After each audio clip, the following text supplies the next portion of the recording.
Hey, this is Jody from FoodStorageMadeEasy.net, and I am here with Grandma Lori, who you may know from our blog. She's been part of our Extreme Food Storage Makeover series that we've done starting last Christmas. It was Julie and my Christmas present to her to help her get her food storage going. She had dabbled in stuff here and there and kept kind of hinting at us, could you just help me get organized? So that's what we've been doing. We've done emergency kits. And we did a 3-month supply planning, and for Mother's Day we did a big surprise and filled her pantry full of 3-month supply food and organized it on nice little shelves.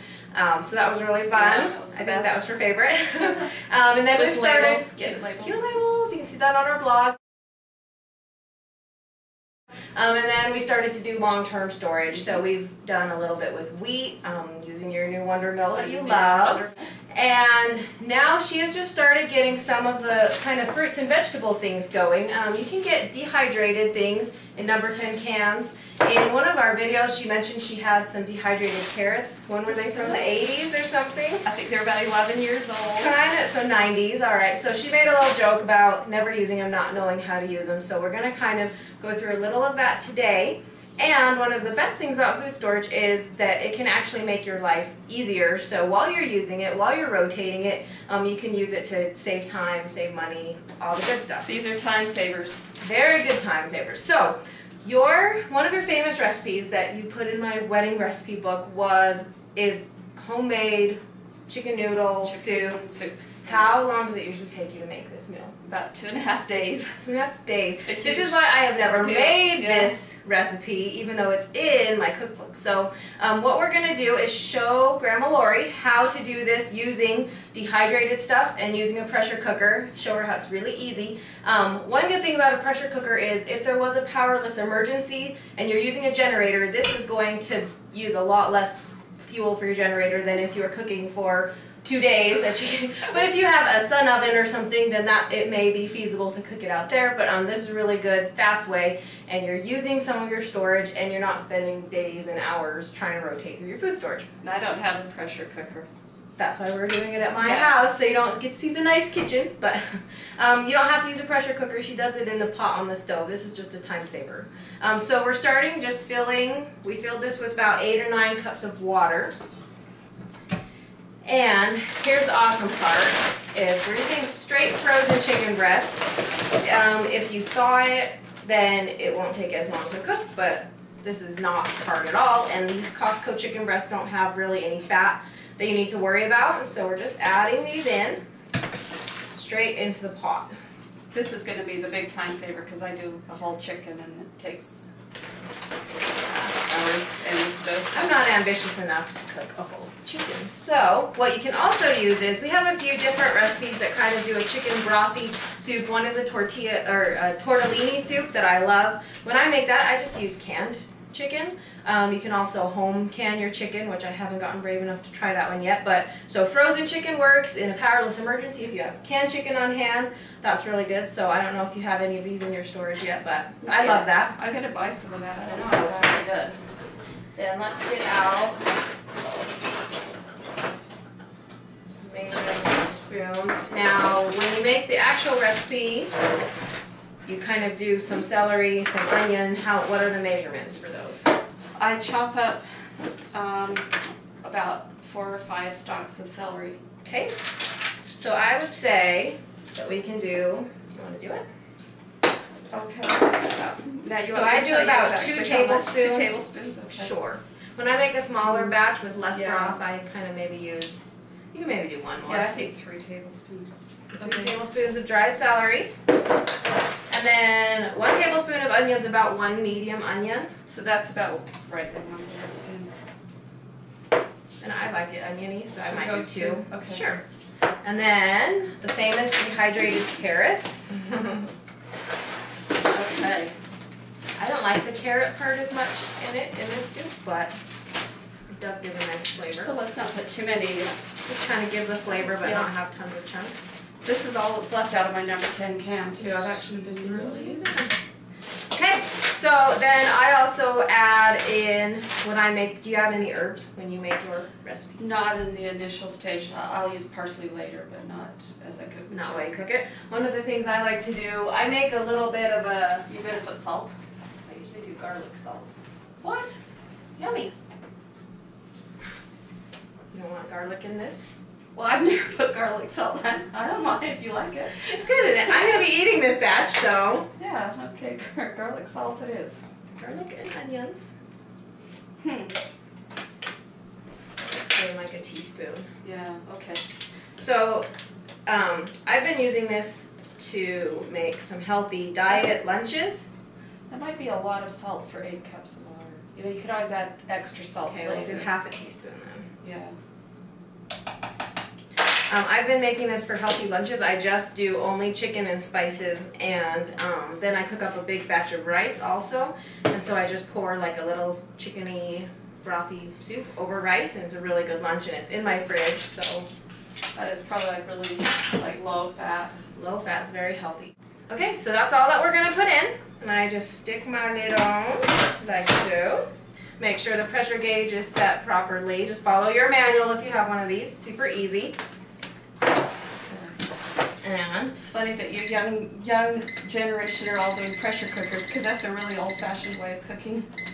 yeah, microwaves kind of took over. But if you want to make more healthy things, cook from scratch. Use legumes, use wheat, well, they stuff turn like out that. nice in here. I wouldn't Really like good. to microwave chicken as much as this way of cooking. It's nice. Okay, so I did it at high pressure for 16 minutes. If you don't have an electric pressure cooker, you could just do it on a stovetop pressure cooker. You just have to make sure you watch your pressure and follow your manual for what you should do. They have stovetop pressure cookers? So, but I like the electric one because this keeps it at the right pressure. So now we can start working on the noodles, which is the best part of this recipe. Secret recipe. So we'll pull out the stuff for that, and we'll check back in on the pressure cooker when it's done. Alright, now we're on to the noodle part. I remember making these a lot when I was a kid, helping you make this. I've never actually made them myself because this recipe feels very hard to make. But it looks easy. So it has 2 cups of flour. We just ground up some flour in our Wonder Mill. Any mill will work for that. Now, have you ever made this with all whole wheat flour? No. My dad thinks that whole wheat flour is gross, but he ate pumpkin cake made with it over Thanksgiving. He likes Julie's bread that's whole wheat. We're gonna make him taste this and not tell him. We put it in here already. We put one of the eggs in already, and then we had a little visitor in our video, so we had to restart. So, second egg. Second egg into the mixer. And any mixer with a dough hook will work. You can do it by hand, supposedly, although we've never tried it. Right? Hard by hand.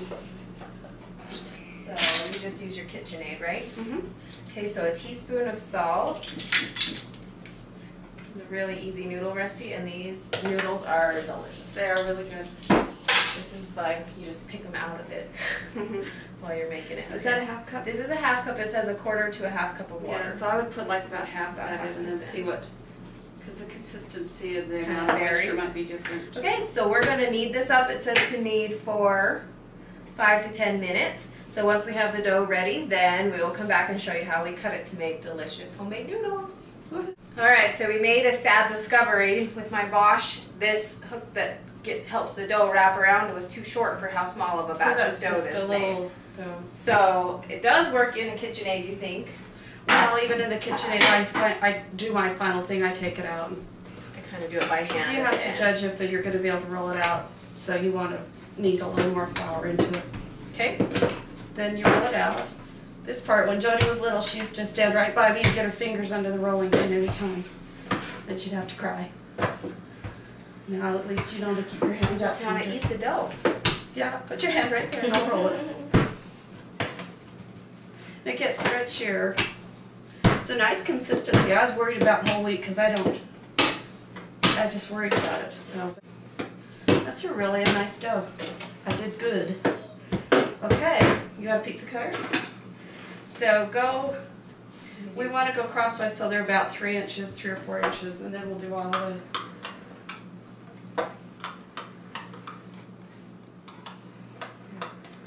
Not very straight cutter, am I? doesn't have to be.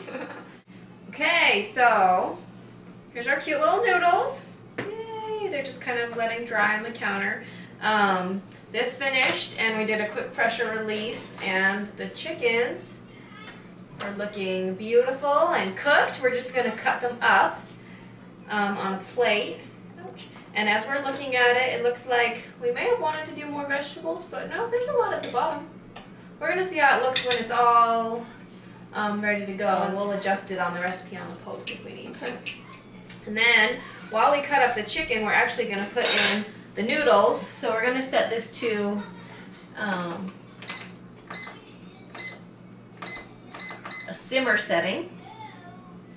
And just start it, so it'll keep this, and this water's very hot, and we'll just keep kind of cooking it. But don't put all the noodles in a big lump, like separate. Yeah, so we'll put them in one at a time, cut up the chicken, and we have delicious homemade chicken noodle soup with whole wheat noodles. So we have our shredded chicken. It's beautiful and cooked. Tastes really, really good. 15 minutes from frozen to cooked, plus getting up to pressure. And on my pressure cooker, it was the browning setting that I needed to make it high temperature, so it brought back to a boil, and the noodles are now cooked in here.